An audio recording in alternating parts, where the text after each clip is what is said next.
অন্তর্বর্তী সরকারের প্রধান দায়িত্ব গণতান্ত্রিক সরকার গঠন করা, জনগণের আস্থা ফেরাতে তাই জাতীয় নির্বাচনই আগে দিতে হবে এমন মন্তব্য করেছেন বিএনপির যুগ্ম মহাসচিব অ্যাডভোকেট রুহুল কবির রিজভী।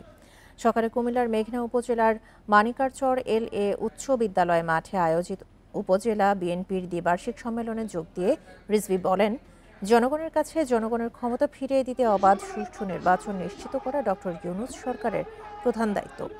এ সময় তিনি রাজনৈতিক সরকার গঠনের আগে স্থানীয় সরকার নির্বাচনের উদ্দেশ্য নিয়েও প্রশ্ন তোলেন।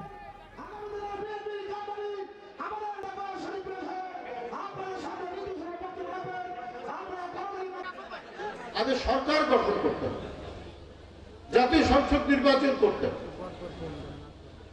আগে স্থানীয় সরকার নির্বাচন দিবে। তার মানে কি তারা বিশ্বাস করছেন না যে রাজনৈতিক দলের অধীনে যে দলকে জনগণ ভোট দিবে তাদের অধীনে সুষ্ঠু নির্বাচন হবে? তাহলে তো অবিশ্বাস থেকেই গেল।